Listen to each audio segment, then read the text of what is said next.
I was diagnosed with Hodgkin's lymphoma in early November of 2015. I had lumps in my neck and behind my ear for quite some time. That being my background and my farming and animal husbandry side, I kind of blew off as it's a fatty mass.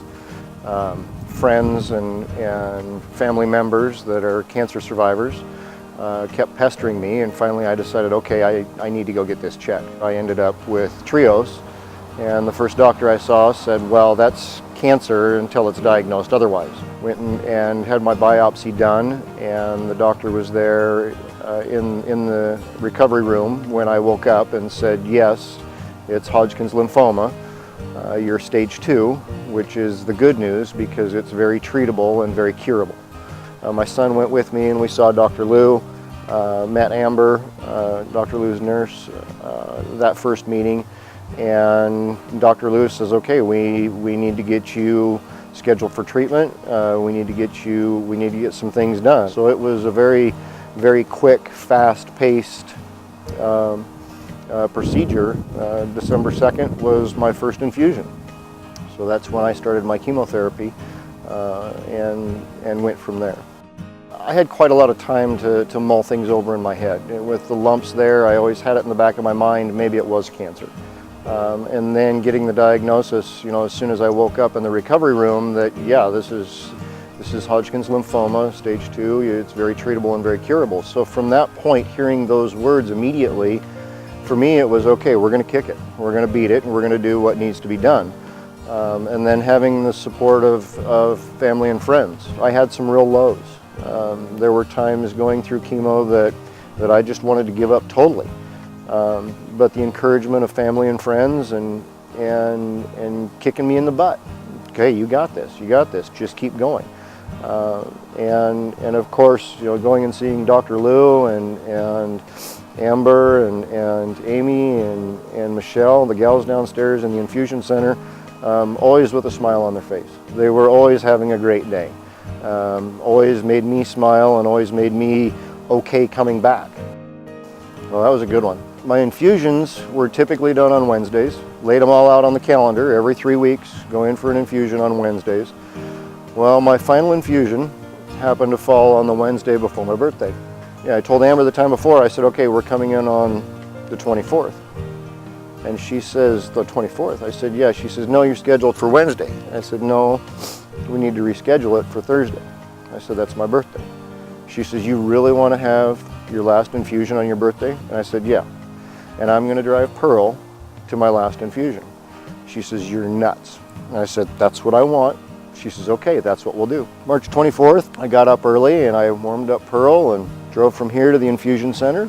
I went and saw Dr. Lou, had my labs drawn, and I kind of knew how things were going because I had a PET scan before and nothing had come up on the PET scan, so I knew, I had a good idea that that day was going to be the day that they were going to let me know. Went downstairs and started my infusion. Glenna, Amber, Amy, and Michelle, they all came in and started singing to me. Hey, yeah, the cancer's gone. But that was incredible. To have all of the staff and all of the nurses come in and sing to me that my cancer was gone on my birthday was phenomenal, phenomenal. I mean, getting the good news on my 49th birthday, I'll never forget it, never. What I say is, don't give up, keep fighting. There are people that care about you, there are people that love you, there are people that want to see you get better. Surround yourself with the people that love you, keep your chin up, and know it's short term. There is a light at the end of the tunnel. What's next? I don't know. I don't know what's out there. I'm going through a lot of changes right now. I'm going to make a career change. I can't be on my feet because the neuropathy bothered me pretty bad, so I've got to make a change. And I'm looking forward to it. So I got my chin up and I'm going forward, and this is just another piece in the next step for me. I love you guys. Thank you. Thank you for being there for me and my family. Trios rocks. Trios absolutely rocks. Everything that I've been through, my experience with Trios and my experience with other places that I've been, I'll scream Trios Green at the top of my lungs. Thank you so much, all of you. Thank you. Thank you, David. Like watching these videos, it's hard to not become emotional. A good friend of mine asked me, why do you do the work that you do when you know that people may die? Why? I mean, why do the kind of job that you do? About 39% of men and women, or roughly 1 out of 3, will have cancer of any type at some point in our lifetime. And as scary as that may sound, survival has actually improved tremendously over the past years, thanks to research and clinical trials. I have decided to dedicate my life to join this crusade, to keep fighting cancer and helping achieve cures. Yes, we lose some battles. Yes, we lose some patients. But if I can save one person, I can cure one person, allow a person to have more birthdays with their families, celebrate more anniversaries, maybe get to experience the birth of their first grandchild, I will do it. I will continue to do it. But I do not want to limit the definition of victory to just simply beating cancer and surviving it. As I've said, Keith won his battle fair and square as well.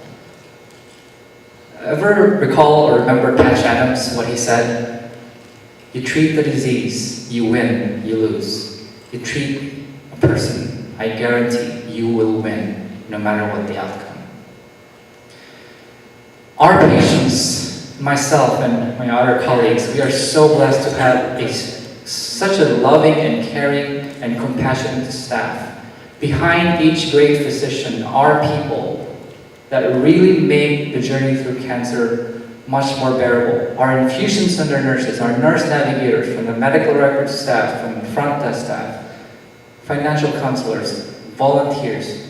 These are part of our team that really make the journey through cancer much better for our patients. Some of them, and if not most of them, are here tonight, and I simply want to thank each and every one of them for their dedication and hard work. So a big round of applause to each and every one of them.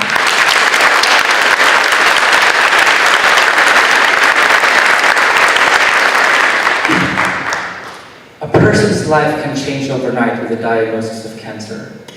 And as daunting and as crippling as that may seem in the beginning, your odds have never been better beating it. The journey through battling cancer can be a tough one, but behind you, you have a loving and compassionate team that will work with you each step of the way. You are not going to fight alone. Your journey is our journey. Exciting things are happening at Trios Oncology and Hematology. We are beginning our tremendous work in improving several of our key areas of cancer care. To start with, we have now developed our breast program. Dr. Bruce Ayers, who unfortunately could not be here tonight, is our dedicated breast surgeon. We now have Sarah Hall, our genetic counselor. Sarah comes with years of experience and expertise, and we are so fortunate to have her join our organization. We are aiming to provide an even better patient care, one that meets, if not exceeds, national standards. At Trios, we continue to fight with you. Our fight against cancer have never been as bold and as strong as ever. I want to take this opportunity as well to thank each and every one of our patients who continue to entrust us with their healthcare needs. We understand and we realize you have other options out there in the community.